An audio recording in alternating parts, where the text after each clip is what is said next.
Bueno, buenas tardes para todos. En nombre de MSD queremos darles la bienvenida a este simposio satélite.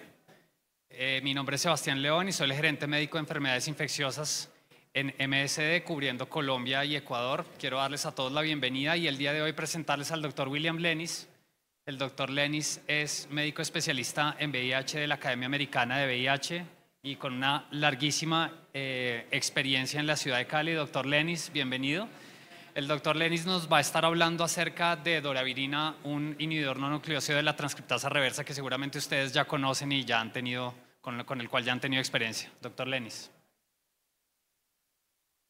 Muchas gracias, Sebastián. Quiero agradecer también al doctor Ernesto Martínez, organizador del Congreso, a todos ustedes por su presencia acá en este mediodía. Espero que se acomoden pronto para que compartamos los siguientes pocos minutos hablando un poquito de este medicamento que es nuevo para nosotros en Colombia, pero que es muy prometedor en su uso para los pacientes de los diferentes programas.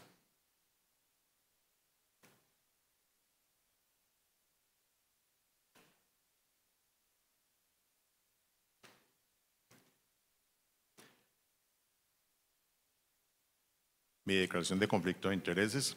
Bueno, dividí esto en 8 temas muy corticos cada uno, como para hacer referencia, creo, a lo más importante. Yo quiero ser práctico, dejarles a ustedes las noticias más importantes de cada uno de los temas, que nos sirva en la vida diaria, que sea algo aplicable y que podamos llevarlo a casa recordándolo. Y no quiero llenarles la cabeza mucho de datos y cosas porque eso está todo disponible en la red y en las publicaciones recientes con respecto al fármaco. Primero contarles un poco qué es doravirina. Doravirina es un medicamento inhibidor de la transcriptasa reversa que pertenece al grupo de los análogos no nucleósidos. Es un medicamento de la familia Lefavirenz, de la nevirapina, de la etravirina, de ese grupo que hemos dejado un poco a un lado ahora por múltiples razones, entre ellas los problemas de resistencia transmitida de los que se refirieron los conferencistas en la mañana de hoy.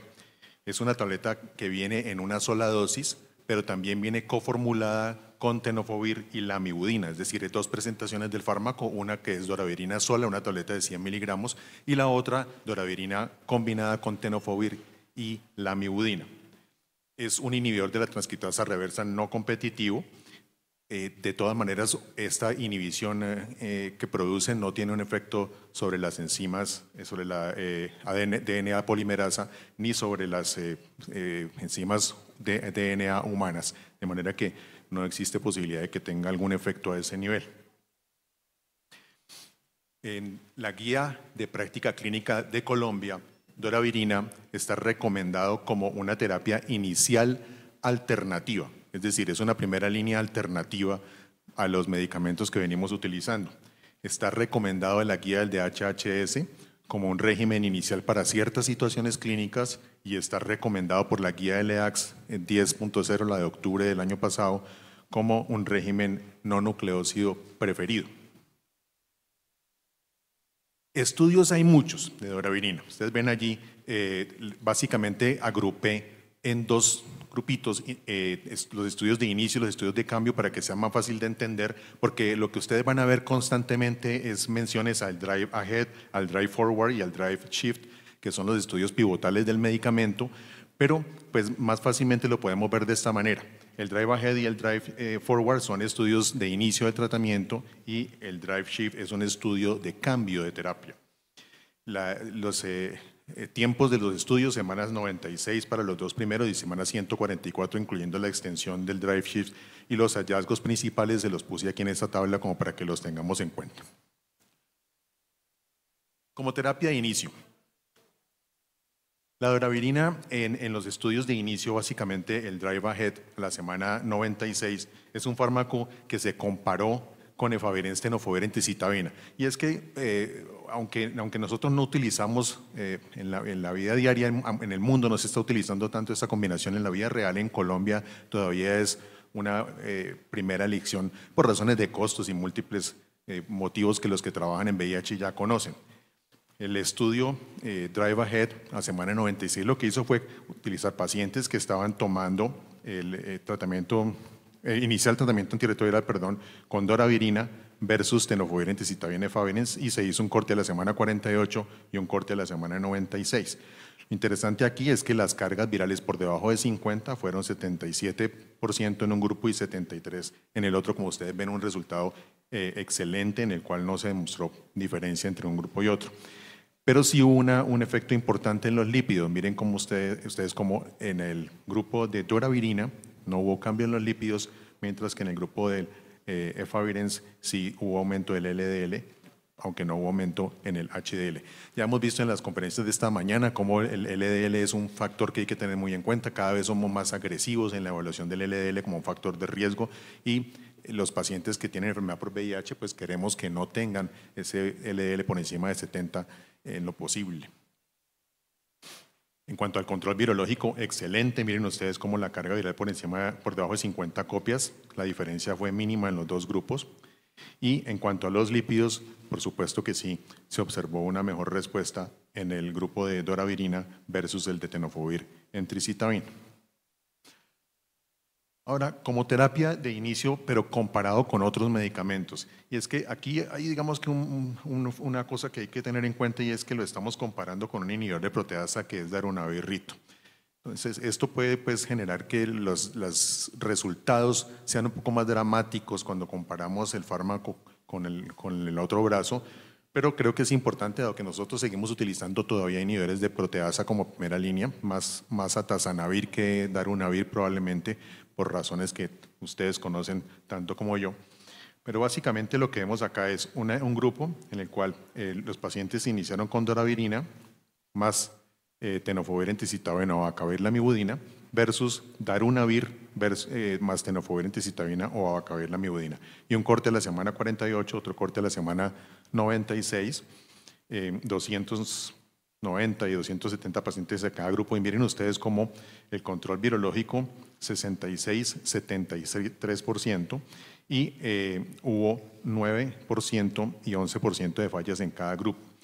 En cuanto a las fallas, es muy interesante aquí porque 11 de los 34 pacientes que estaban tomando doravirina se les pudo hacer una prueba de resistencia, y a 14 de los 43 que fallaron en darunavir, y no se demostró una diferencia importante en cuanto a la generación de resistencia. Miren que cuando falló darunavir, la probabilidad de resistencia fue baja, un solo paciente mostró resistencia al fármaco, y cuando falló doravirina, solo 2 pacientes mostraron resistencia. En cuanto a los efectos secundarios, sí vemos una diferencia importante. Miren ustedes cómo doravirina, en cuanto a diarrea, náuseas y dolor de cabeza, fue pues, inferior, sobre todo en los problemas gastrointestinales, al darunavir, y eso es algo que no nos sorprende porque pues, es algo que ya estamos viendo nosotros con los inhibidores de proteasa desde hace mucho tiempo.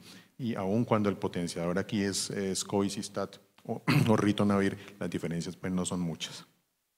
En cuanto a los lípidos, una diferencia importante. Aquí fue donde se ve más dramático el paciente que toma inhibidor de proteasa comparado con darunavir, con doravirina, la diferencia es muchísimo más dramática a nivel de los lípidos que en los otros estudios. Y en cuanto a carga viral, indetectabilidad, hablando de 50 copias o menos de 50 copias, fue muy similar. Vemos un poquito de la doravirina como una estrategia de cambio, es decir, el paciente que viene en tratamiento y que nosotros tenemos la necesidad de hacerle algún cambio, un switch de tratamiento a una estrategia diferente o una combinación diferente.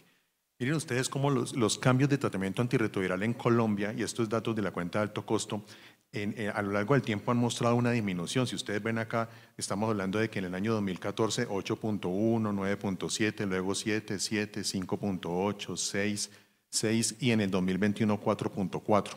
Parecería como si la tendencia a cambiar las terapias fuese disminuyendo con el tiempo, pero es importante mencionar aquí que estos datos del 2021 pueden estar viciados por la presencia de la pandemia. Entonces yo diría que es importante esperar datos de este año para ver si realmente esa tendencia se va a mantener o no. pero lo que parece con el tiempo es que la frecuencia con que hacemos cambios de tratamiento antirretroviral parece ir disminuyendo. ¿Será que estamos escogiendo mejor los tratamientos en estos casos o será que estamos echando mano de medicamentos que están generando menos efectos secundarios y por lo tanto menos necesidad? Eso sería un poco de discutirlo, porque si hablamos estrictamente de efectos secundarios y tolerabilidad, pues tendríamos que estar ante la presencia de un uso mucho más masivo de inhibidores de integrasa, que no es la realidad. Ustedes saben que los inhibidores de integrasa, que son los mejor tolerados, los estamos viendo en un uso que no pasa del 11 o 13% en el total de los pacientes, de manera que tal vez estamos haciendo una mejor escogencia de los tratamientos o estamos siendo un poquito más duros para cambiar los pacientes, no lo sé. Este estudio está a punto de ser publicado, es un estudio del Grupo Bicol. Quiero agradecerle a los colegas que están acá que pertenecen al Grupo Bicol Colombia. El Grupo Bicol es un grupo muy grande de médicos de todo el país que compartimos interés en la enfermedad por VIH y que hemos trabajado durante años ya recopilando información y publicando información referente a VIH. Este estudio es una cohorte de 796 pacientes y que fue liderada desde el equipo del Hospital Universitario de San Ignacio, donde se miró los cambios de tratamiento, precisamente esto, y ver la causa, la frecuencia y el tiempo en que se estaban generando los cambios de terapia. Miren ustedes cómo la tolerabilidad es la principal causa del cambio de la terapia antirretroviral en Colombia.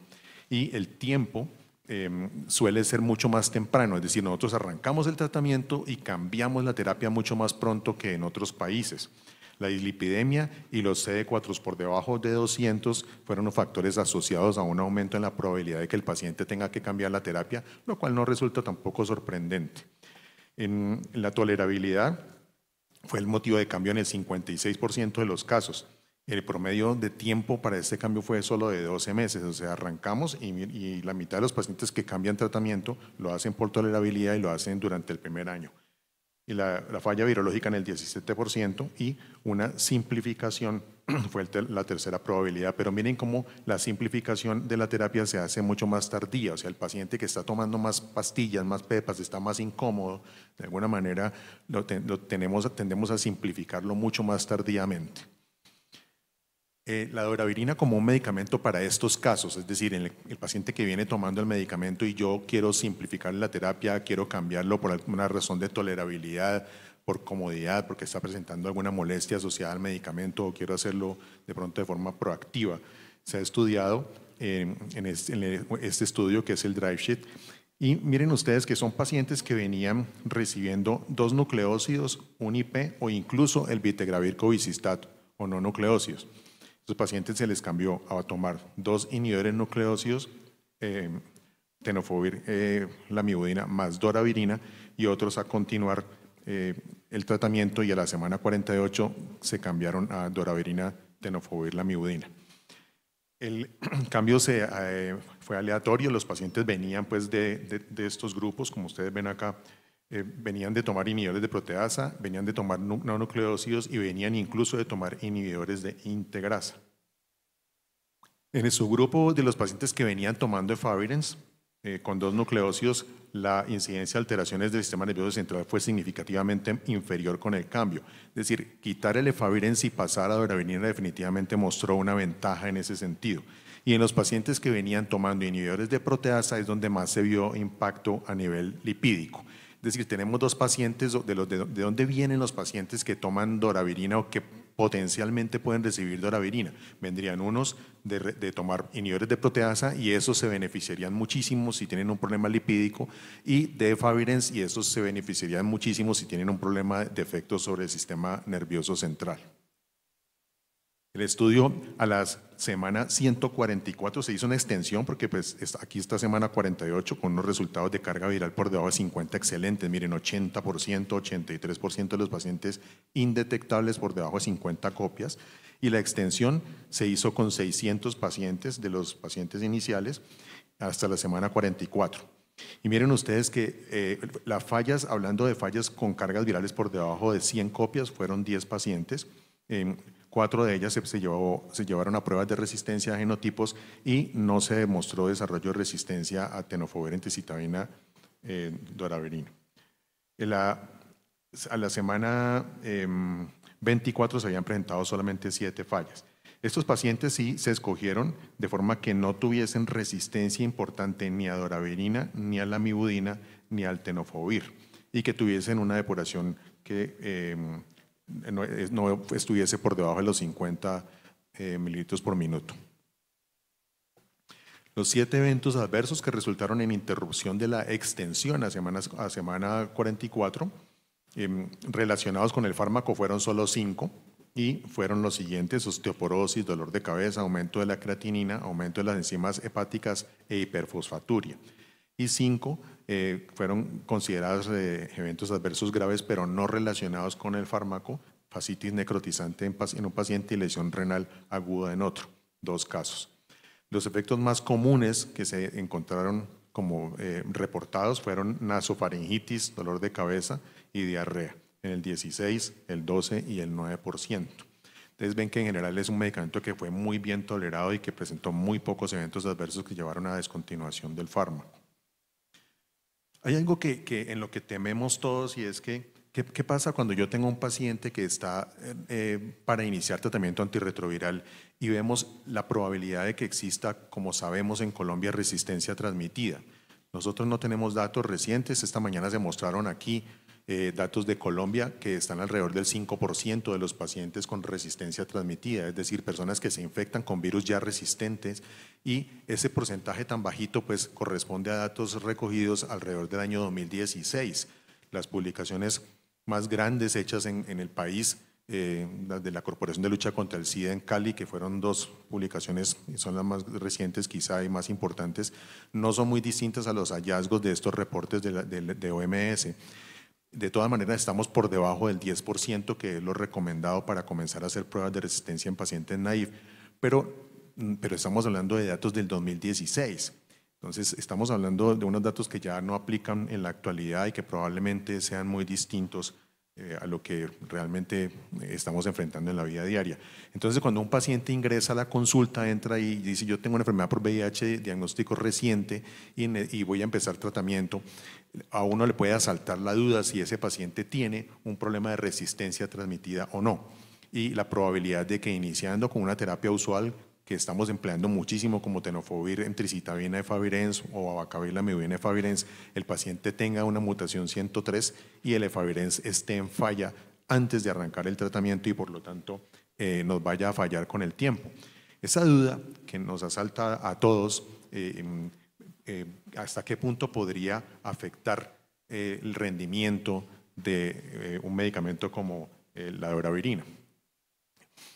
Este gráfico lo hice para comparar, no lo vean tan enredado, básicamente, para comparar qué pasa en la vida real. Cuando a mí me llega un paciente que está fallando al tratamiento, en general, si está tomando un no nucleósido, ese paciente viene tomando nevirapina o viene tomando efavirenz.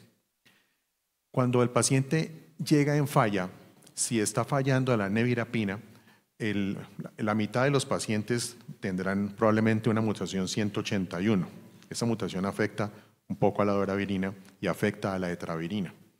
Y la mitad de los pacientes, el otro 50%, pueden llegar con una mutación 190A, que no afecta a la doravirina y afecta un poco a la etravirina. Esa es la razón por la cual siempre se insiste, y todos los estudios van mostrando que es mejor fallar a efavirenz que fallar a nevirapina, porque cuando el paciente falla a efavirenz, la probabilidad de que tenga una mutación 103N es del 83%. Y esta mutación ustedes saben que aparece muy tempranamente, de manera que si yo al paciente le hago el diagnóstico de falla de forma rápida y lo rescato rápidamente, la probabilidad de que me sirva la doravirina es 100%. Si yo lo dejo fallar, pues se van acumulando otras mutaciones y cada vez con menos frecuencia, pero se van acumulando y me van a ir afectando no solo la doravirina, sino la etravirina. La mayor parte de los estudios de resistencia transmitida en el mundo muestran la mutación 103 como la más frecuentemente encontrada en los inhibidores no nucleósidos. Por lo tanto, el temor de que el tratamiento inicial en el paciente esté comprometido por una resistencia preexistente, pues se reduce muchísimo cuando empleamos doravirina en el tratamiento inicial. Otra ventaja, digamos, de los pacientes que fallan al efavirenz, si podemos decir ventaja a un paciente que está fallando, es que si el paciente ha fallado algún tiempo, pues ya no va a estar fallando solo el efavirenz, sino que va a aparecer mutaciones para la miudina, la 184V, pero cuando el paciente viene de un esquema con nevirapina, la probabilidad de que se presente la 184V más TAMS es mayor, y además esas TAMS van a ser de la vía 2, es decir, de la vía que menos se reversa con la presencia de la misma 184. La 184 reversa un poco el efecto de las TAMS, pero sobre todo cuando son TAMS de la vía 1. Si el paciente me falla efavirenz y tiene 184, tiende a tener menos TAMS, y esas TAMS también van a ser más frecuentemente de la vía 1, y por lo tanto la 184 las devuelve un poco.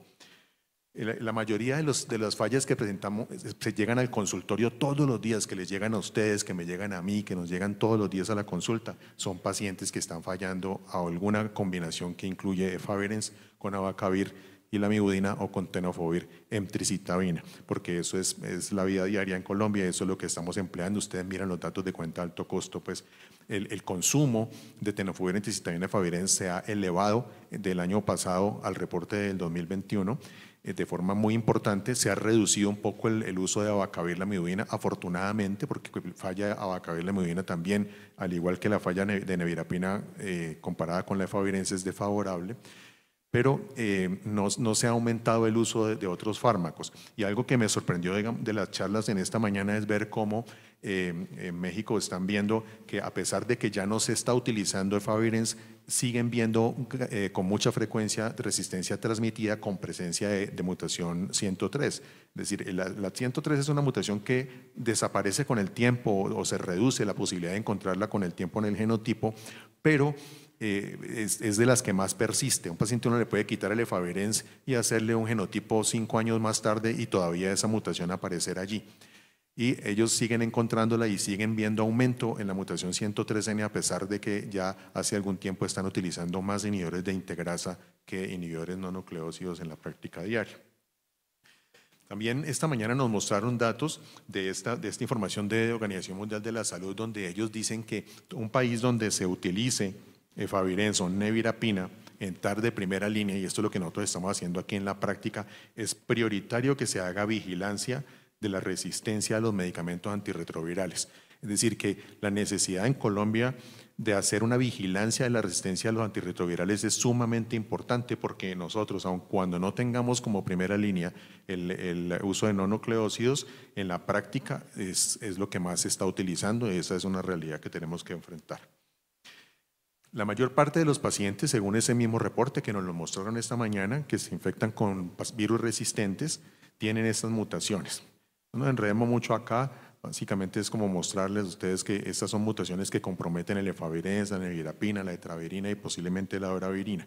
Pero ¿qué pasa cuando un paciente me llega a la consulta y tiene una resistencia transmitida? El 10%, según la OMS, en promedio, en los países que ellos han evaluado, se infectan ya con un virus resistente. Nosotros, en promedio, nosotros estamos en un 5% más o menos, pero son estudios del 2016, recuerden eso. Las más frecuentes, según ellos, son estas. Nosotros hemos encontrado aquí en Colombia 103 y 184V.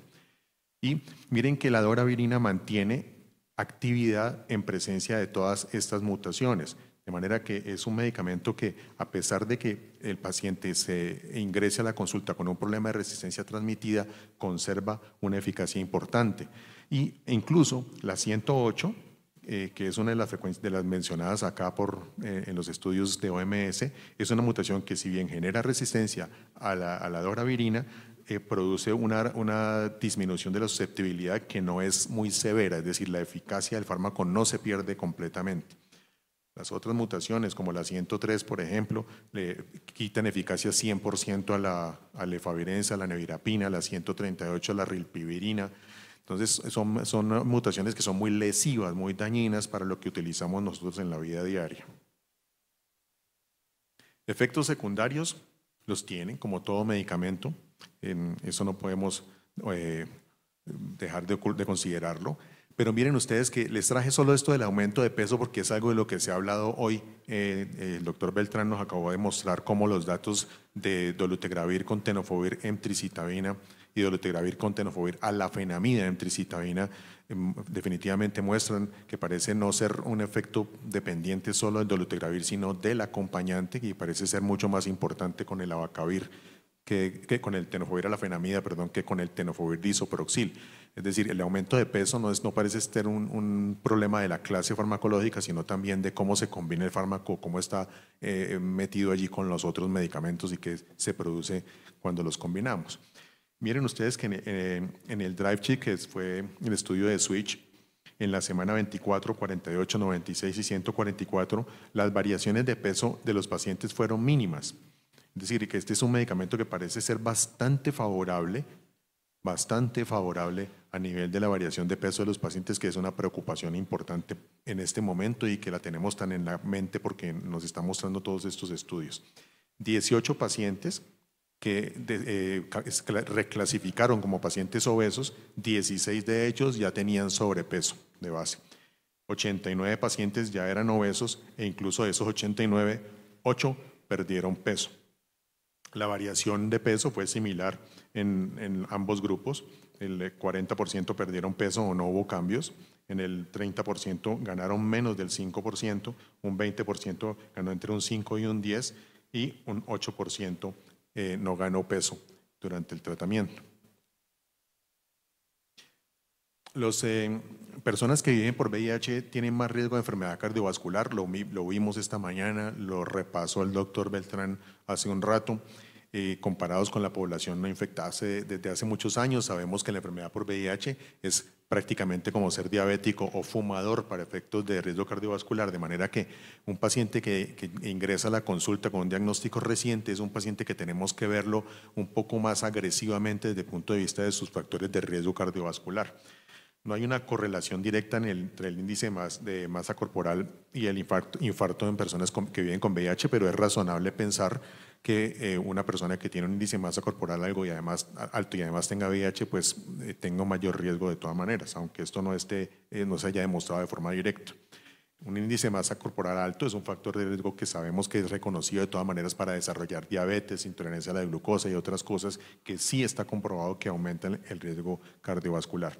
De modo que el riesgo cardiovascular en los pacientes y asociado al aumento de peso, aun cuando no se demuestre todavía un anexo tan contundente, sí definitivamente tenemos que tenerlo en cuenta al momento de tomar las decisiones sobre qué vamos a utilizar de entrada en estos pacientes que tienen ya alguna otra cosa, que son fumadores, que son diabéticos, que están gorditos, pacientes que tienen ya alguna cosa de base que les está sumando a la calificación de riesgo cardiovascular. El aumento de peso que se ha reportado inicialmente pues ha sido sobre dolutegravir, ya el doctor Beltrán lo mostró, asociado sobre todo a tenofovir a la fenamida, y en este momento les cuento que se está llevando un estudio que es el 5391, donde se va a comparar la doravirina en personas y su efecto, se va a evaluar la doravirina y su efecto sobre el aumento de peso comparado con victegravir, dolutegravir, raltegravir. De manera que esperamos que este estudio resuelva con estos tres grupos, unos pacientes con doravirina, TAF y doravirina tenofovir disoproxil con emtricitabina o alamivudina, versus pacientes que continúan con Victe, Dolu o Ralte, ver realmente si hay una diferencia al compararlo o no. Al momento lo que vemos es que no parece haber un efecto sobre el aumento de peso en los pacientes que inician terapia con este fármaco. Con respecto a los cambios metabólicos, y aquí voy rápido en esta, sabemos que los cambios del estilo de vida mejoran los factores de crecimiento de los fibroblastos y disminuyen el riesgo cardiovascular en los pacientes. Básicamente aquí yo quiero dejarles lo que está acá en el último renglón, y es que raltegravir y doravirina son medicamentos que no requieren de ajuste de la metformina, porque ahora con los problemas de diabetes, todavía en Colombia seguimos usando mucha metformina en los pacientes diabéticos, a pesar de que en el mundo pues, ha ido cayendo cada vez, ha sido reemplazada con los nuevos hipoglicemiantes. La metformina todavía suele ser muy empleada. Entonces hay que tener cuidado porque por lo menos dolutegravir el paciente no puede superar la dosis de 1000 miligramos al día de metformina, de manera que un paciente que es diabético, que ingresa a la consulta y que le dice, bueno, estoy tomando metformina, doctor, y tomo una pastilla de 850 miligramos o de 1000 miligramos, ojo, porque esa es la dosis máxima permitida con dolutegravir, mientras que con medicamentos como Ralte o Doravirina no se requiere ajuste de la dosis. Ese punto es muy importante tenerlo en cuenta por los riesgos de acidosis metabólica que se pueda presentar por toxicidad de la metformina. La doravirina mostró mejoría en el perfil lipídico en los pacientes que no recibían tratamiento previo en los estudios, en todos los momentos, en todos los puntos temporales, en todas las mediciones que se hicieron. Miren ustedes que la variación del LDL, tanto en el drive forward como en el drive ahead, fue del 14 y 10 miligramos en el LDL, y en general el colesterol no LDL también menos 19 y menos 17 miligramos por decilitro. Ambos estudios muestran definitivamente cambios favorables a nivel de los lípidos en estos pacientes. Con respecto a los efectos neuropsiquiátricos, la doravirina se asocia con menos eventos adversos neuropsiquiátricos. Los beneficios sobre todo se observaron lógicamente cuando se comparó con efavirenz. Aquí vale la pena mencionar que, y como nos mostraron esta mañana, los tratamientos recomendados con efavirenz hoy en día por OMS no son con efavirenz de 600 miligramos, sino efavirenz de 400 miligramos. Es lamentable que en Colombia no exista ninguna compañía farmacéutica que tenga efavirenz de 400 miligramos, porque la reducción de la dosis de 600 a 400 definitivamente ha mostrado una ventaja en la disminución de los efectos sobre el sistema nervioso central del medicamento. Pero aún así, si uno mira los resultados de los estudios que muestran la probabilidad de que el medicamento produzca estos problemas como sueño, mareo, pesadillas, vértigo y molestias importantes, y lo compara con la frecuencia de esos eventos con doravirina, definitivamente es mucho mejor la doravirina que incluso el efavirenz de 400 miligramos. La presentación de 400 miligramos, que es la que pues deberíamos estar empleando y es la que en el mundo entero hoy en día se recomienda, si es que uno va a echar mano de efavirenz, entonces no sería ventajosa si se compara con doravirina. Ven allí, los mareos versus efavirenz fue 28% menos, trastornos de sueño 13 y alteraciones del sensorio 3.4. Una clara diferencia entre los pacientes que estaban tomando efavirenz y fueron cambiados a tomar doravirina. Aquí hay unas cosas maravillosas en las interacciones, y esto es de las cosas que más sorprende quizá cuando uno mira las indicaciones y mira el uso del fármaco en la práctica diaria y el uso potencial. Miren que esta es la lista, y esto es de HIVdruginteractions.org, que ustedes lo conocen porque lo manejan seguramente con frecuencia. Y si ustedes ven los efectos de interacción con muchos fármacos, son prácticamente inexistentes. Mira, anestésicos, relajantes musculares, analgésicos, antihelmínticos, anticonceptivos, e incluso cuando se combina con tenofovir en tricitabina, antiarrítmicos, anticoagulantes, incluyendo la warfarina. ¿Cuántas veces nos llega a la consulta el paciente que por alguna razón presenta un problema de salud y necesita usar warfarina y llega formulado con warfarina y está tomando otro medicamento y uno comienza a padecer porque por un lado uno queriendo mantener el paciente con una viremia indetectable y por otro lado el cirujano vascular viendo cómo le cuadra el INR y eso va para arriba y va para abajo, y entonces terminamos cambiando al paciente generalmente a un inhibidor de integrasa. En la práctica yo he utilizado casi siempre raltegravir en esos pacientes que están tomando warfarina, pero eso multiplica el número de tabletas. Generalmente el paciente nos va a quedar con 3 pastillas, un tenofovir en tricitabina o una vacavirlamivina más 2 tabletas de raltegravir. Resulta que la doravirina no tiene ningún problema con la warfarina, de manera que esa sería una indicación muy interesante para estos pacientes.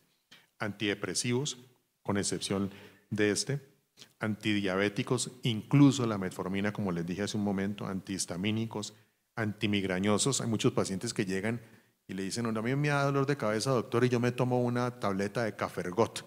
Y el paciente llega mareado, con estreñimiento, sin temblor y con de todo. Resulta que las interacciones de la ergotamina con los inhibidores de proteasa es muy importante, pero con la doravirina no tiene ningún problema. Los antiprotozoáricos, pues como con la mayoría de los inhibidores no nucleócidos, tampoco tiene problema. Miren los antipsicóticos, interesantísimo, y quimioterapia.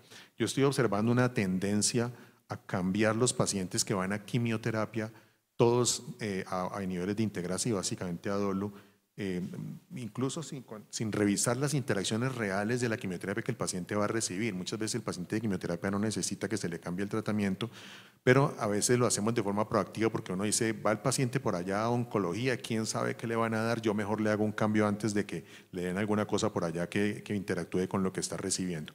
Pues les cuento que con la excepción de estos fármacos, la quimioterapia es bastante segura en los pacientes con con doravirina. Gastrointestinales, antiácidos, miren. Estos pacientes pueden tomar antiácidos y tomar doravirina sin problema. Antihipertensivos, medicamentos para falla cardíaca, y este sí que nos gusta a nosotros porque tenemos muchos pacientes que la enfermedad por VIH básicamente no es la enfermedad de base, sino un síntoma más de su problema social, del rechazo social por su condición homosexual o el abuso de sustancias, y como consecuencia del abuso de sustancias y como consecuencia del rechazo social, el paciente cae en conductas de riesgo a través de las cuales adquiere la enfermedad por VIH. Entonces, en la consulta de VIH es frecuente el paciente que tiene trastornos de personalidad, es frecuente el paciente que tiene problemas adaptativos, y por esa razón a nosotros nos dicen que es que el paciente con VIH es un paciente problemático. Pues la realidad es esa, y es que tenemos un buen número de pacientes que tienen enfermedad por VIH, pero como síntoma de un problema social mucho más amplio. Y en ese problema social, con mucha frecuencia, la enfermedad por VIH está acompañada de consumo o el abuso de sustancias psicoactivas. Entonces miren ustedes que tanto cocaína, cannabis, éxtasis, heroína, LSD, metanfetaminas, fenilciclidina, el PCP, los famosos poppers que están ahora tan en boga en los últimos tal vez 8 o 10 años, ninguno de estos medicamentos, incluyendo el alcohol, tiene interacciones con la doravirina. De manera que otro punto donde uno dice, este puede ser un medicamento seguro para un paciente consumidor. Inmunosupresores, tiene una interacción leve con tacrolimus y con ciclosporina, y polipemiantes, incluso combinado con tenofovir, entecitabina y la simvastatina. Simvastatina casi no empleamos ya, pero la puse aquí porque la simvastatina ha sido como el coco. Es decir, cuando se usaba más simvastatina, llegaba un paciente con enfermedad por VIH y uno lo primero que hacía era quitarle la simvastatina porque suele ser el inhibidor, el hipolipemiante con más problemas de interacciones con los retrovirales. Pero incluso la simvastatina tiene poca probabilidad de interferir allí. Medicamentos para el Parkinson y esteroides, y puse aquí incluso fluticasona, porque la fluticasona, tal vez algunos no lo saben, si no les ha llegado al paciente, pero tengan cuidado con el paciente que utiliza fluticasona en forma de inhaladores, porque no es rara la toxicidad por fluticasona con medicamentos antirretrovirales. Incluso los inhaladores pueden producir niveles de esteroides muy altos, de manera que la fluticasona es un fármaco de cuidado en combinación con la mayoría de los antirretrovirales, sobre todo los inhibidores del acetocromo. En cambio, con doravirina no tendremos problema ni siquiera con ella. Por eso quise subrayárselos allí.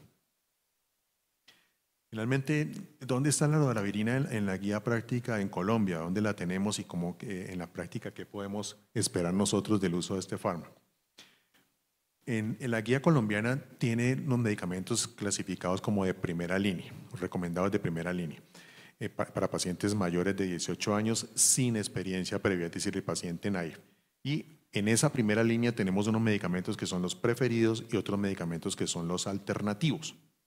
La primera línea se compone de preferidos y alternativos. Los medicamentos alternativos pueden ser primera línea en muchos casos.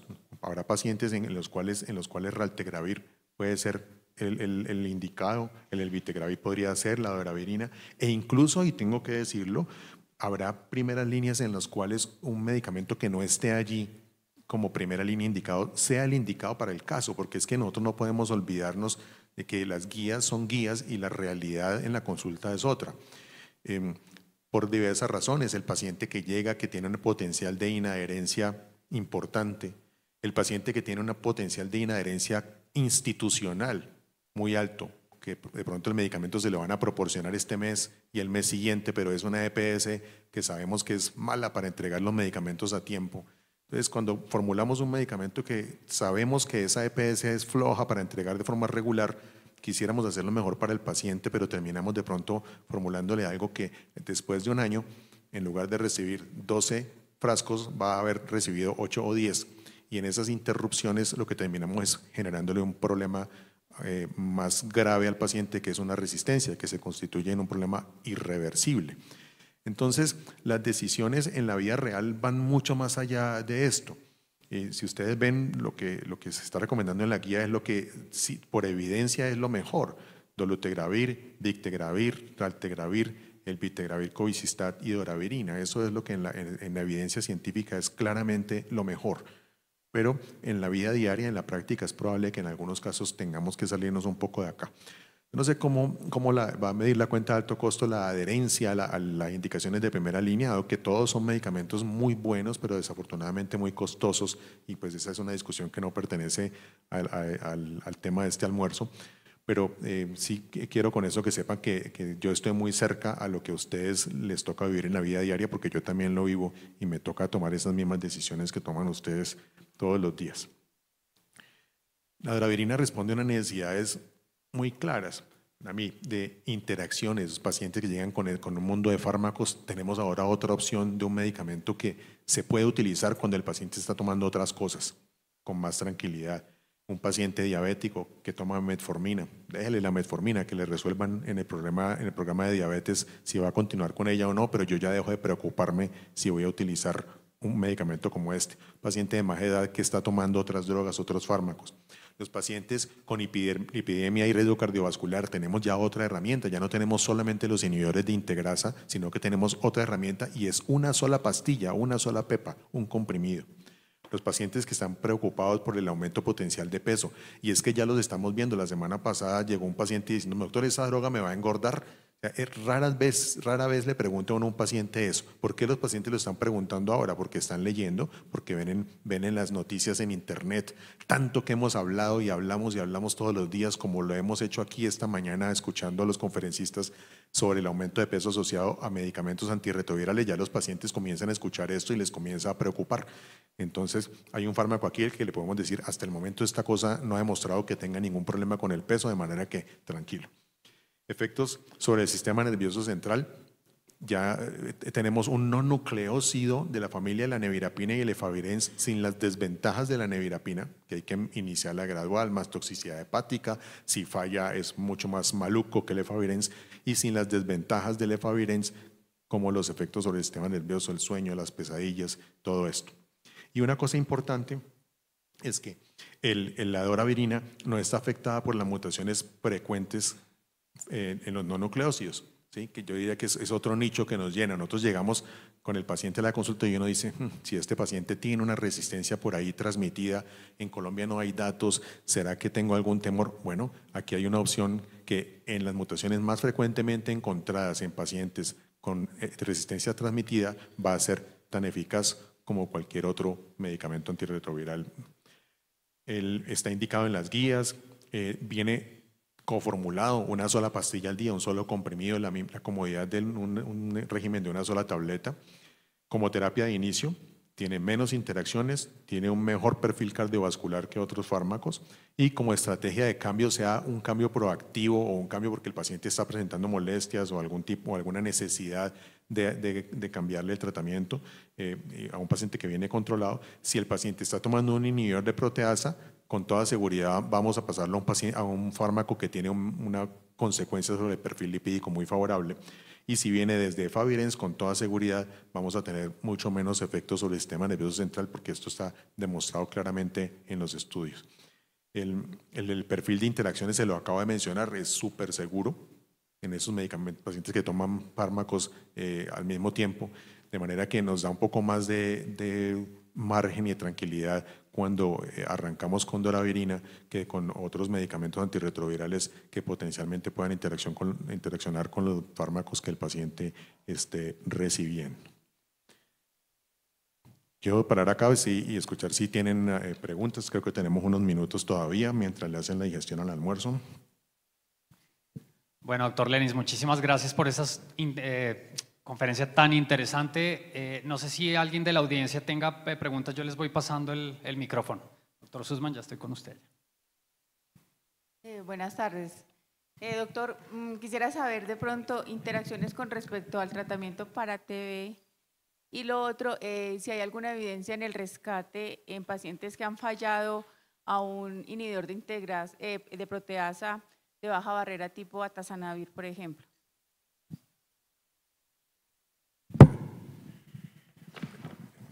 Sí, muchas gracias, doctora.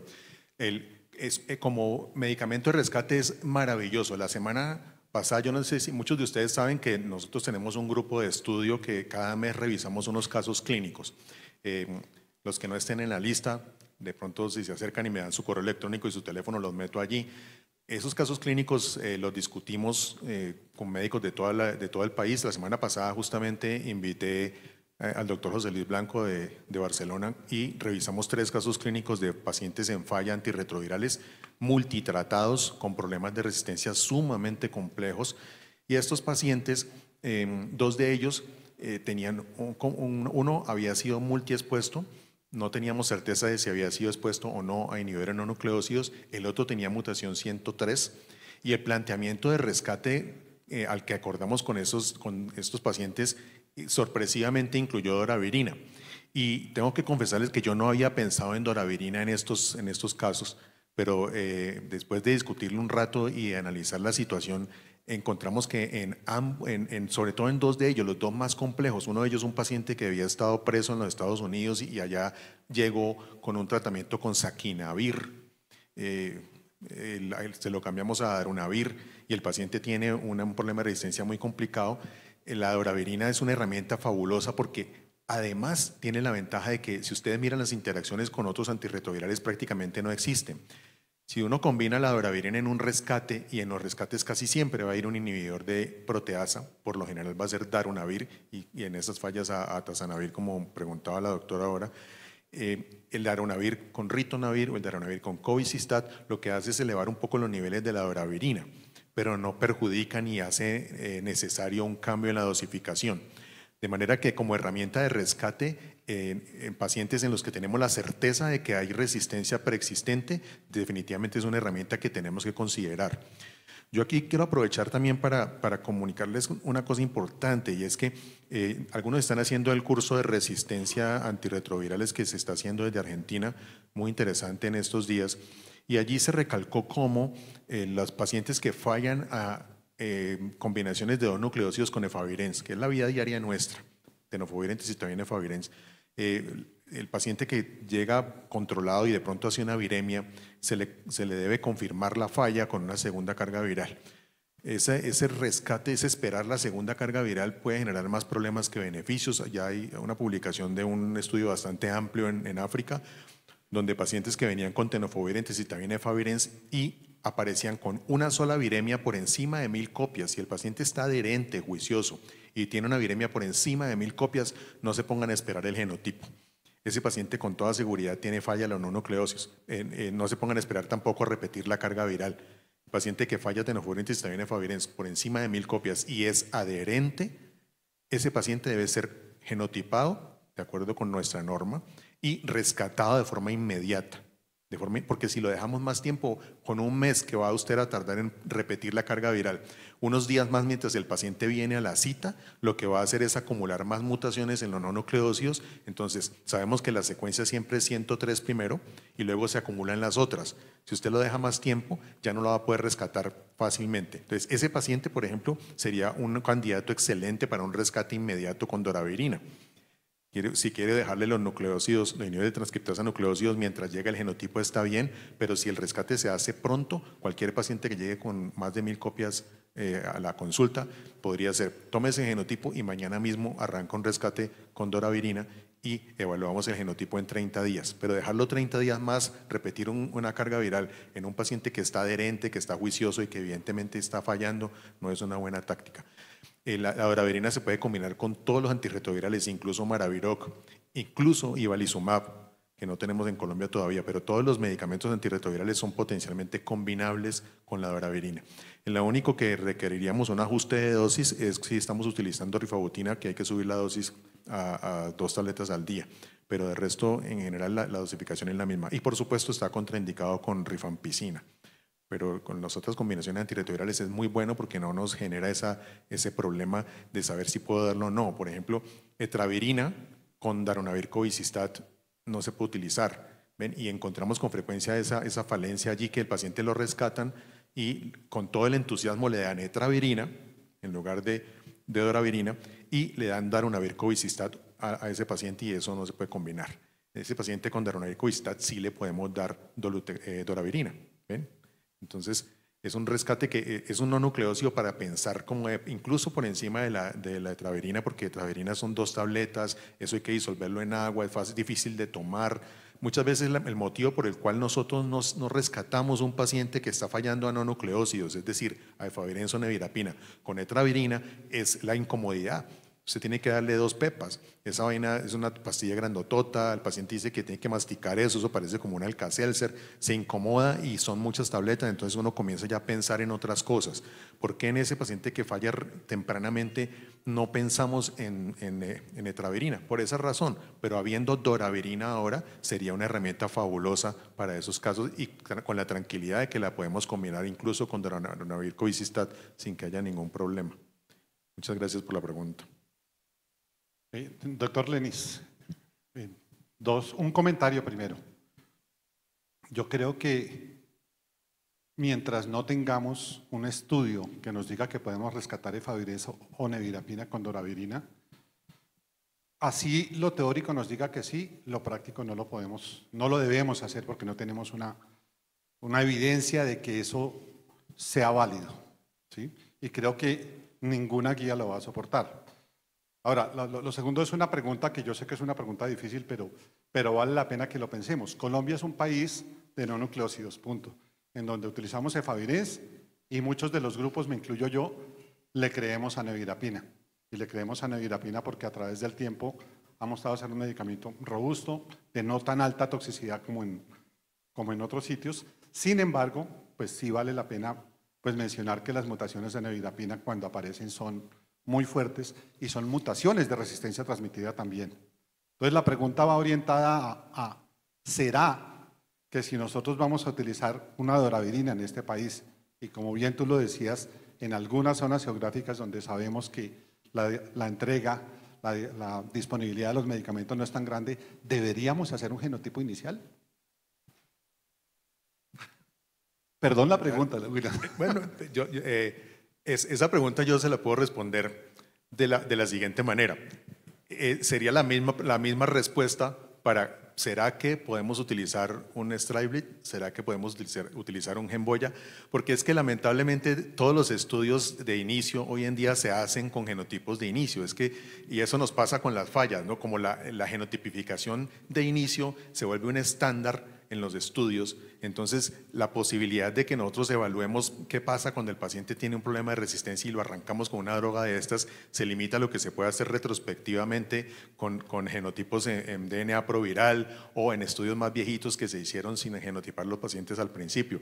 De manera que yo creería que al momento podemos pensar que con los datos que tenemos, mientras se publica información reciente, porque nosotros, y otro es parte del grupo de Reviva también, estamos levantando ahora un estudio muy grande, 900 pacientes casi en toda Colombia, que le estamos haciendo genotipos de entrada. Entonces, ese estudio nos va a responder a la pregunta sobre cómo está la resistencia transmitida en Colombia en este momento y quizá le daría más apoyo a uno para dar una respuesta pues, apropiada, pero todos estos estudios son en pacientes que arrancan tratamiento y que no tienen resistencia preexistente. Así también se vuelve muy difícil, por eso y fue tan duro tomar una decisión con respecto a si vale la pena hacer un genotipo hasta desde la primera falla, porque como es una conducta estándar en toda parte, ya los estudios de rescate sin genotipo son estudios que tienen muchos años, ya prácticamente desde el año 2005, 2006 para acá se comenzaron a reducir todos los estudios de rescate sin genotipificación. Entonces, si uno va a buscar evidencia, poca o nada va a encontrar reciente y con los medicamentos actuales. Habría que hacer muchas suposiciones, pues, pero todo basado en los pocos datos que hay. Pero te la respondería de esa manera. Entonces, es la misma pregunta. ¿Podemos usar un Striblit? ¿Podemos usar un No, pero Genboya? a eso, con el derecho al reviere que podemos tener, es que las mutaciones, por definición de resistencia transmitida más frecuentes, son las de no nucleócidos, más que una integrasa o inclusive más que una proteasa. Entonces, yo creo que sí hay que tener un poquito de cuidado y ubicarnos en las zonas geográficas donde estemos. Si bien es cierto aún en capitales grandes tenemos problemas de entrega y distribución de medicamentos, pues cuando uno se sale de las capitales grandes la cosa se hace más compleja. Entonces yo creo que allí toca tener un poquito de cuidado. Yo entiendo también tu preocupación porque estamos de acuerdo y lo vimos y lo hemos discutido en otras oportunidades con el doctor Sussman, la presencia de mutaciones incluso para rilpivirina, que las vimos en pacientes naïf. Pacientes que le hicimos genotipo naïf por alguna otra razón, embarazo, pacientes que habían adquirido la enfermedad pues, de parejas no adherentes, etcétera. Y yo sé que muchos acá lo hicieron y encontraron gran cantidad de pacientes que tenían mutación 138A, no 138 de los inhibidores de integrasa, sino 138 de los no nucleócidos, que compromete la rilpivirina. Entonces, eso es de las cosas que más interesantes que hemos discutido con el doctor Sussman hace tiempo y que hacen que uno se preocupe un poco sobre realmente qué pasa con el paciente que entra por la puerta y nunca ha tomado nada y cómo viene y qué será lo que va a pasar en el futuro. Yo no he revisado algo y que sería interesante y se los dejo a ustedes como público y les agradezco muchísimo por habernos acompañado hoy, y es cuál es la velocidad con la que la doravirina baja la carga viral, porque ese es uno de los factores que más impacto tiene sobre la probabilidad de resistencia posterior también. Recordemos que cuando iniciamos la terapia antirretroviral, una de las grandes ventajas que tienen los inhibidores de integrasa es la velocidad con que bajan la carga viral, por eso los indicamos en las embarazadas. Y eso hace que la probabilidad de que se generen mutaciones de resistencia en las primeras semanas de tratamiento se reduzca, porque es que cuando nosotros arrancamos tratamiento antirretroviral, ustedes saben que uno de los factores que más impacto tiene en la probabilidad de éxito a largo plazo es la rapidez con que el paciente alcance la indetectabilidad. Ese paciente que arranca tratamiento y que lleva 4 meses, 5 meses y todavía tiene 1000 copiecitas y yo espero 2 meses y ya bajo a 100 y espero y a los 6 meses finalmente llega indetectable, ese paciente tiene una probabilidad de falla importante comparado con el que en el primer control se va a indetectable. Esos 6 meses de espera para que la carga viral llegue indetectable son un problema que se ha resuelto en gran parte con el uso de inhibidores de integrasa. Desde los estudios STARMARK con raltegravir observamos cómo la carga viral baja tan rápido en los primeros 15 o 20 días que se reduce la posibilidad de que en esos 6 meses se genere resistencia. Entonces, yo no conozco los datos, no sé si el doctor Sebastián los conoce o algo, o podríamos en algún momento revisar esto que me parece importante, qué tan rápido baja la carga viral de doravirina comparado con otros inhibidores de integrasa, porque eso lo convertiría en un fármaco sumamente interesante también desde ese punto de vista. Ustedes saben que por eso usamos inhibidores de integrasa en las embarazadas cuando llegan tarde, porque necesitamos que se controlen rápido, pero ese rápido control también favorece el pronóstico posterior de falla de los pacientes. William, en los estudios de doravirina, al menos en los que nosotros participamos, más del 90% de los pacientes estaban indetectables a la 4ª semana. ¿Sí? Y el otro detalle, como para pensar cómo puede bajar la carga viral con doravirina, es que el cociente inhibitorio de doravirina es un poquito mayor que el de efavirenz. Y recuerden que efavirenz tendrá todas las cosas, pero como antiviral es muy potente, ¿sí? Y doravirina también lo es. Entonces, yo creo que ese punto es muy importante también. O sea, y habría que ver, y ese dato sí no lo tengo, y no sé si Sebastián nos puede ayudar, es cómo es el tema del efecto de inóculo con doravirina. O sea, qué pasa con cargas virales elevadas, que pues lo vimos con inhibidores de proteasa y ya se está viendo con inhibidores de integrasa, que el efecto de inóculo se puede dar. Sí, bueno, yo poco más que añadir ahí. Estoy de acuerdo con la apreciación del doctor Sussman. De hecho, lo que se ha visto con doravirina, al igual que con sobre todo Ralte, Dolu y probablemente Favirenz, la disminución de un logaritmo en los primeros 10, 12, 14 días máximo se presenta de igual manera. Con respecto al inóculo, digamos que respecto a las cargas virales, por debajo y por encima de las 100.000 copias se ha visto una eficiencia del medicamento, una eficacia del medicamento prácticamente igual. Por encima de 500.000 ya hay mucha menos información, pero también pues cuando salga se las compartiré. ¿Una pregunta? Gracias, buenas tardes.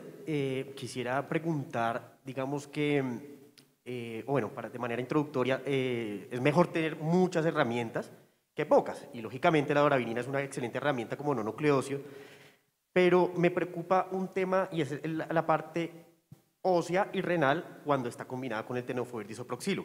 El tenofovir disoproxilo es una molécula que en otras latitudes está demandada.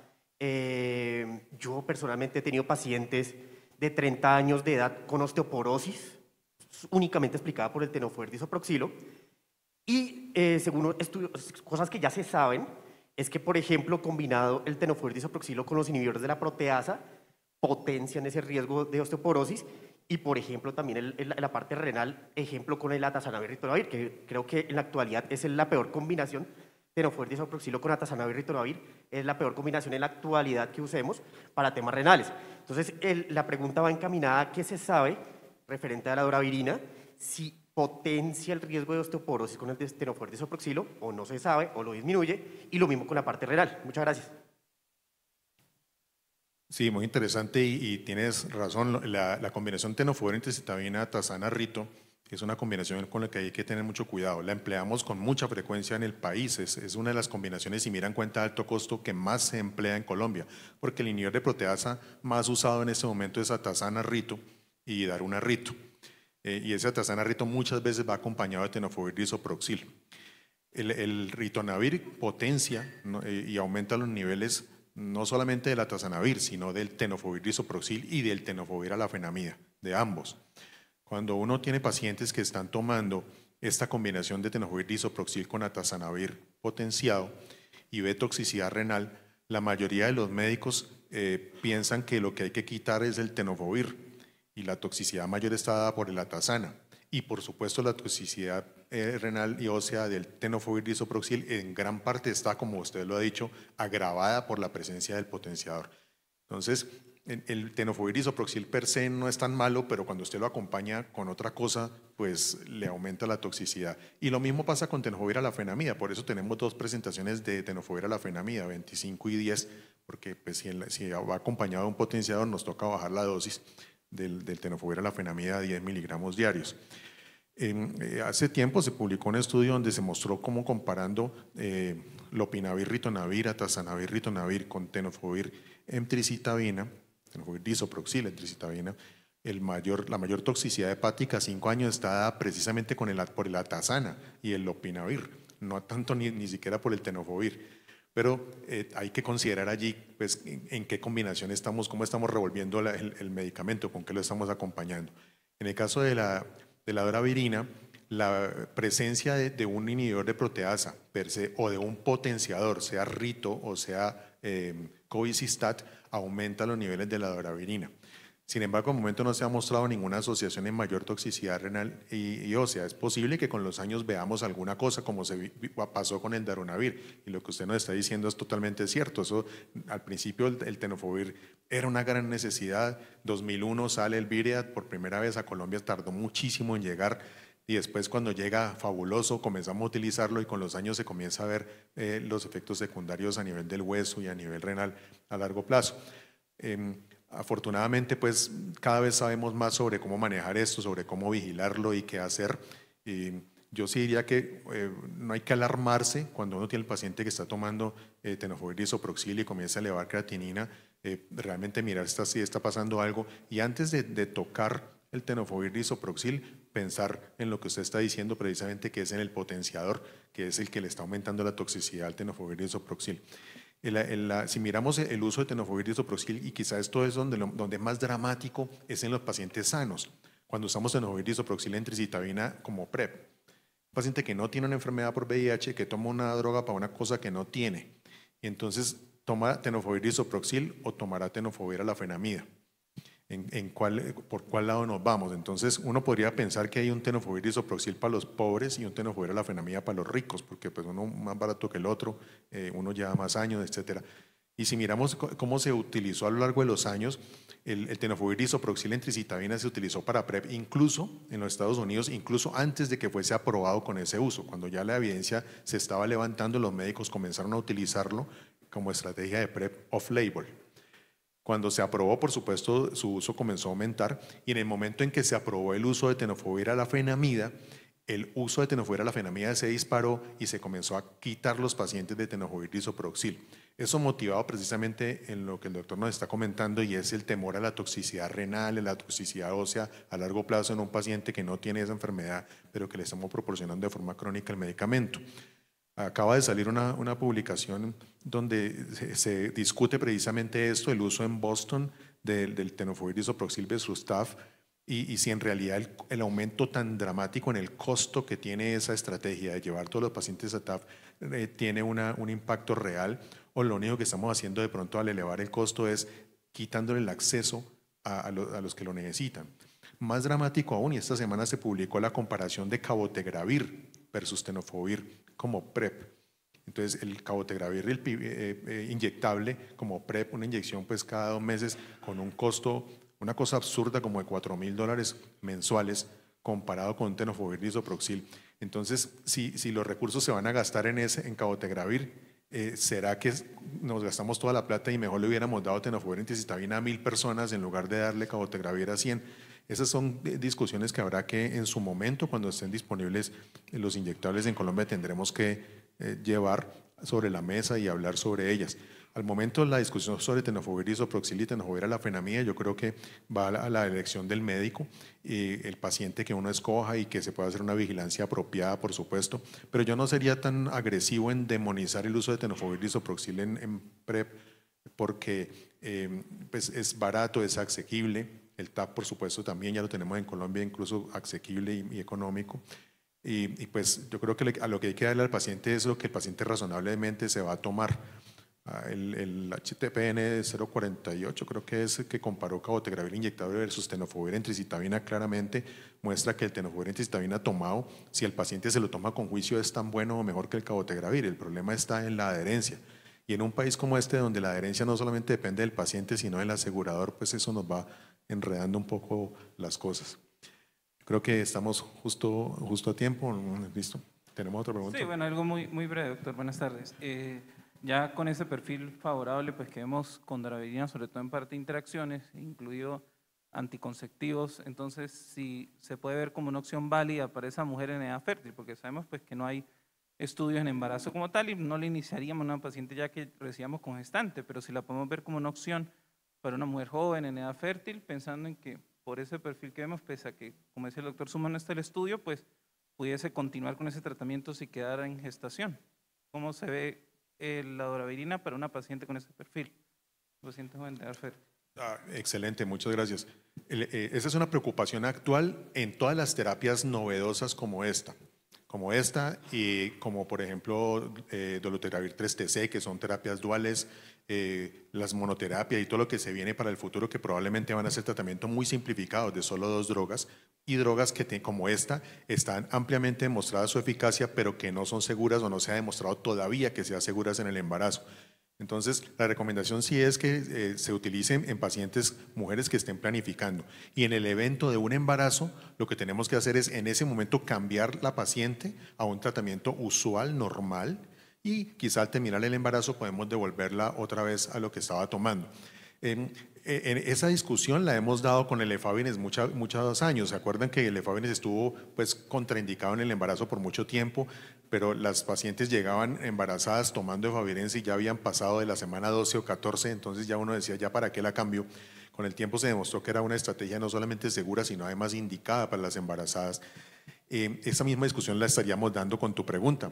¿Qué tan seguro puede ser utilizar un destrigo en una paciente que de pronto llegue embarazada? Si llega embarazada, yo le cambiaría el fármaco a algo que esté demostrado como seguro, no porque sea inseguro utilizar doravirina en embarazo, sino porque necesitamos darle algo que tengamos la tranquilidad de que tiene una indicación y una experiencia adecuada, y cuando termine el embarazo la devolvería otra vez a tomar doravirina. Y eso aplica para todos los tratamientos inusuales. Si ustedes tienen pacientes en monoterapia, lo mismo. Si tienen pacientes en terapia dual con dolutegravir lamivudina, por ejemplo, la misma cosa. Es la misma cosa.